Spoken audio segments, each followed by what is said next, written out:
Pourquoi tu n'as pas rendu visite? Pourquoi tu ne dis pas je t'aime à ton mari? Je ne ressens pas, je ne sens plus. On dit mais pourquoi tu dis? Mais avant quand tu disais je t'aime, parce que je ressentais. Quand je sens, je dis. C'est l'animal qui marche par la sensation. Je sens, je dis. Je ne sens pas, je ne dis pas. Non, non. Non, non, non. Tu ne peux pas connaître le parfait. Tant que tu vas vivre comme ça. Dieu a voulu que le monde soit comme ça.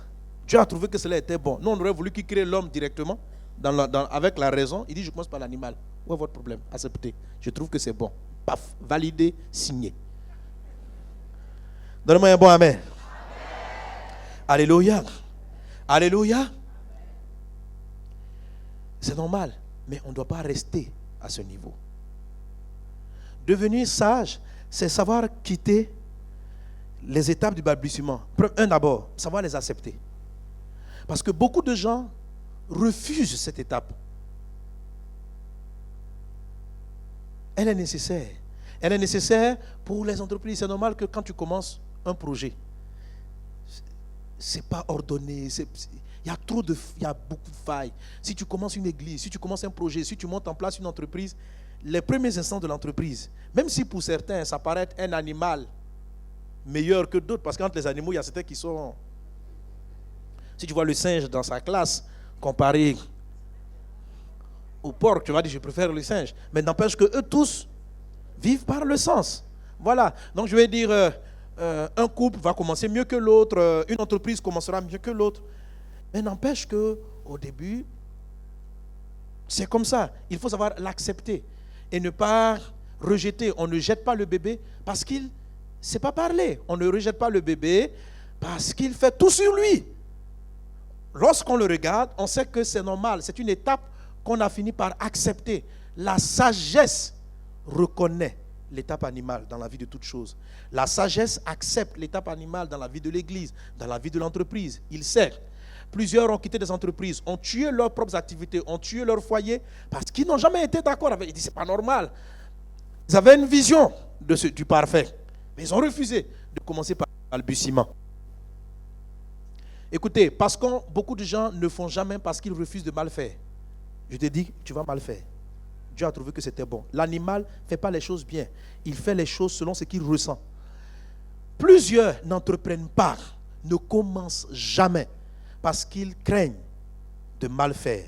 Or, bon, ce n'est pas mal faire, c'est normal. Or, c'est pourquoi je parle plutôt de balbutiement. Or, le mal faire, là, mal faire, ce n'est pas faire le mal. Ce n'est pas la même chose. Mal faire est différent de faire le mal. Dis à un voisin, fais attention. Pas dire que le pasteur a dit, on commence, je fais du mal d'abord. Non. Le mal, c'est un péché. Mais tu ne fais pas bien. C'est-à-dire, tu aurais dû saluer comme ça, mais tu ne salues pas comme ça. Tu as pas bien salué. Tu aurais dû organiser comme ça, tu as mal fait. Tu aurais dû placer ta comptabilité de cette façon, tu as mal géré ta compta. Tu gères un département. Si tu savais plus, tu l'aurais administré d'une telle ou d'une telle façon. Mais tu as commencé la gestion, mais tu as mal fait. Tu n'as pas organisé comme tu aurais dû le faire. Ça, c'est correct, c'est normal selon Dieu. Dieu trouve que c'est bon que tu commences comme ça. Quelqu'un dit un bon amen? Alléluia. Comme j'aime bien mes amis les chantent, c'est comme ça. C'est-à-dire, tu vas chanter. Si Dieu t'a demandé de chanter, la première fois, tu vas mal faire. Tu ne vas pas faire le mal, mais tu vas mal faire. C'est normal. Par instinct, tu peux bien faire un jour, mais un jour, tu feras mal. C'est normal. Le sage, c'est l'accepter, lui-même pour sa propre vie. Et celui qui veut développer la sagesse, c'est l'accepter dans la vie des autres. La sagesse de Dieu, c'est accepter dans la vie des autres. C'est d'accepter que les gens avec lesquels vous êtes passent aussi par cette étape. Ils passent par cette étape. Ton mari, tes enfants, tout autour de toi passe de l'animal à la perfection. Si tu rejettes la phase animale, comment toi, vieux comme ça, tu ne comprends pas. Non, ce qu'il est en train de faire est quelque part nouveau pour lui. Il ne va pas faire les choses comme elles auraient dû être faites. Plusieurs ont chassé des collaborateurs qu'ils auraient pu garder, qui allaient devenir des gens excellents. Parce qu'ils ont mal fait. Mais c'était la phase animale. Dieu trouve que c'est bon. Donne-moi un bon amen. Donne un amen à Jésus. Alléluia. Alléluia. Quelqu'un comprend? Du balbutiement à la perfection. La Bible dit, ce qui est animal vient avant. Ce qui est spirituel vient par la suite. Certaines personnes pensent que, il y a un autre passage de Proverbe qui dit, c'est insensé, il dit, celui qui croit que les jours passés étaient les meilleurs parle de manière insensée. C'est-à-dire, vous voyez les nouveaux chrétiens, quand on arrive, au début quand on commençait, c'était bien. Non, le meilleur est toujours devant, il n'est pas derrière. Le meilleur est toujours devant. Quand je me souviens, la Côte d'Ivoire avant, ça ne peut pas être le parfait. Le parfait vient toujours après. Si nous pouvons revenir à la Côte d'Ivoire d'antan. Non, il n'y a pas d'antan. On ne veut pas revenir à d'antan. Laisse d'antan tranquille. Alléluia. Mon entreprise, je veux retrouver mes premiers jours. On ne retrouve pas les premiers jours. On part vers une nouvelle destination meilleure. C'est parce que justement elle était imparfaite qu'elle s'est écroulée. Oh Seigneur, restaure ma vie de prière des premiers jours. Tu sais pourquoi tu n'as pas la nouvelle vie de prière que Dieu voulait que tu aies? Parce que tu vis constamment dans une nostalgie qui n'a pas de sens. En ce moment-là, tu vivais sous tes sensations. Le Saint-Esprit t'a visité, il y avait un sens. Tu ne priais pas par la raison, tu priais parce que tu le sentais. Tu ne jeûnais pas par raison. Tu jeûnais parce que tu avais la force, c'était instinctif. Il y a un moment donné, ça finit. Mais il ne faut pas revenir, le meilleur est devant. C'est-à-dire, la vraie vie de jeûne, la vraie vie de prière se trouve après. Ce qui s'est passé au début, c'était juste la phase animale. La phase où vraiment, dès qu'on dit culte, le cœur chauffe, on sent qu'on doit être dans la maison de Dieu. Et à un moment donné, on ne sent plus. Et à un moment donné, on a vraiment envie d'aller à l'église. Et puis un temps arrive où on ne vient pas à l'église par envie. C'est pourquoi dans le livre de Galates chapitre 5, où il parle des œuvres de la chair, il cite les œuvres de la chair. Et puis il dit, par les œuvres de la chair, il cite l'envie. Mais l'envie est une caractéristique animale en fait. En fait, ce qu'il fait, c'est parce qu'il a envie de le faire. Quelqu'un me suit? Je ne suis pas contre l'envie. Mais il y a une chose qui doit dominer l'envie. C'est ce qu'on a dit. Dieu a créé l'homme pour qu'il domine l'animal. L'homme, c'est celui qui ressemble le plus à Dieu. Dieu n'agit pas par envie. Quelqu'un me suit? Il dit, quand il a créé l'animal, il dit, toi tu peux te multiplier. Ça veut dire qu'on ne va pas te détruire. L'animal va toujours rester. Mais il dit, j'ai créé l'homme pour qu'il domine. Alléluia. Quand ce qui est meilleur arrivera, prendra le contrôle de ce qui était passager. Donne-moi un bon amen. Donne-moi un bon amen. 1 Corinthiens chapitre 2, il en parle aussi. Il a dit, et nous parlons non avec des discours qu'enseigne la sagesse humaine, mais avec ceux qu'enseigne l'esprit, employant un langage spirituel pour des choses spirituelles. On continue. Mais l'homme animal ne reçoit pas les choses de l'esprit de Dieu, car elles sont une folie pour lui. Alléluia. Il ne peut les connaître parce que c'est spirituellement qu'on en juge. L'homme spirituel, au contraire, juge de tout. Il n'est lui-même jugé par personne. C'est un état qu'on doit atteindre. Tant qu'on est animal, on n'a pas une bonne analyse des situations. Celui qui veut développer la sagesse aime savoir qu'il faut partir de l'étape d'animal, c'est-à-dire de l'étape où ce qui me conduit, c'est des instincts, des envies, des désirs, pour passer à une étape de beaucoup plus de maturité, de raison, mais de raison spirituelle. Je parle de l'homme spirituel. Alléluia. Alléluia. Gloire à Dieu. La deuxième chose avec laquelle on va terminer, donc du balbutiement, mais comment on passe, du balbutiement de l'animal à l'être spirituel. Un des points avec lesquels on va achever pour aujourd'hui, la prochaine fois on va finir la 6e colonne de la sagesse. Et avec moi, la correction. La correction. Qu'est-ce qui amène quelqu'un à quitter de l'animal? Vous voyez, même lorsque l'église des apôtres a commencé, il y en a qui pensent qu'elle était parfaite parce que le Saint-Esprit prenait tout le contrôle. C'est vrai que le Saint-Esprit était là. C'est vrai qu'il y avait une attention particulière. Mais regardez, il y a une chose qui s'est faite. À un moment donné, la Bible dit que dans l'église, pour ce qui est de la distribution de la nourriture, un groupe de personnes qui étaient chargées de la distribution favorisaient leurs proches. Vous connaissez ce texte, non? Ça veut dire, malgré que l'onction divine était présente, malgré la présence du Saint-Esprit, on dit il y a une église où il y a l'onction, tu mens, l'esprit peut te tuer. Mais quand même, il y avait du favoritisme. Pourquoi? Parce que ça, c'est instinctif, vrai ou faux? Je sais que vous m'aimez bien, non?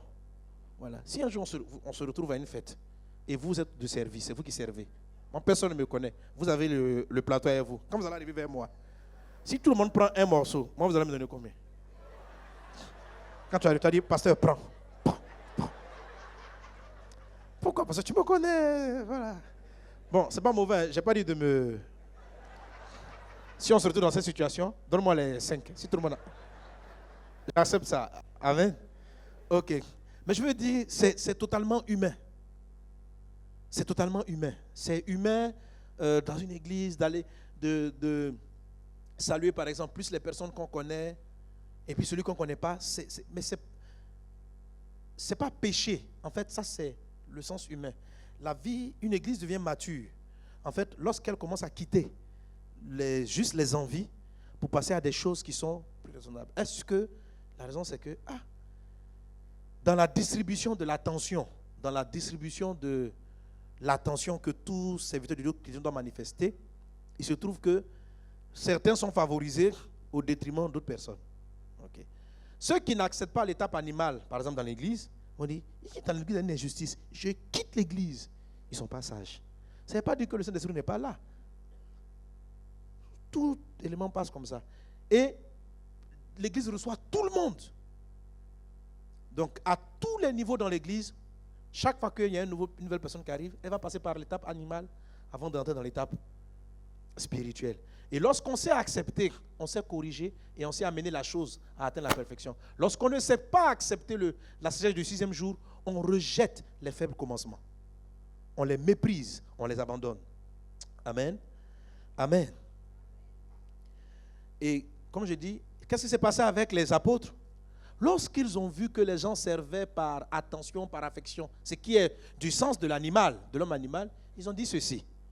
Nommons des diacres qui seront chargés de la distribution. Donc ils ont pris des hommes plus spirituels pour régler les problèmes qui étaient humains. Il n'y avait pas eu de péché en tant que tel, mais c'était simplement des choix, comme on peut dire, humains.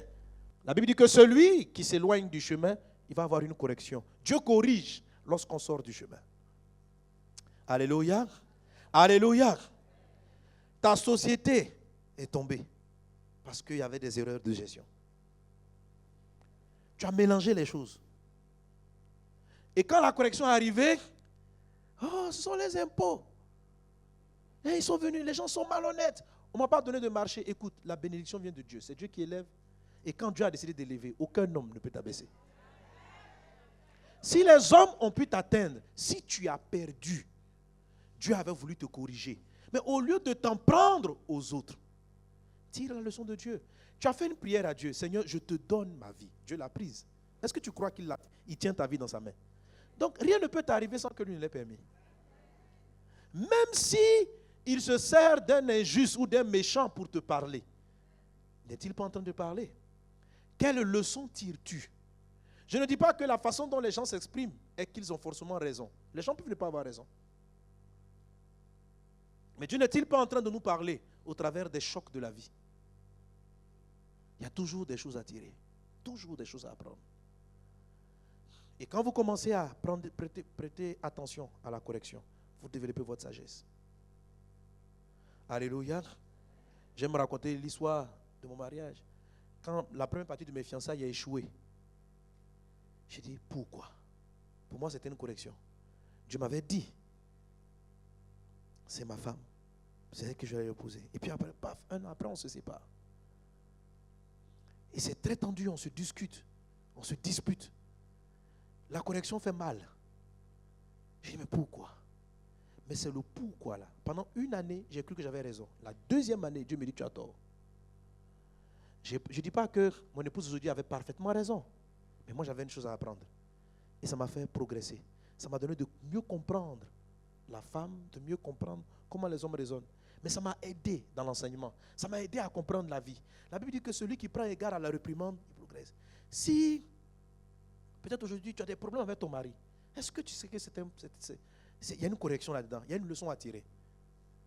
Mais toutes les leçons que tu tires sont des leçons d'aigreur. Tu n'acceptes pas la correction.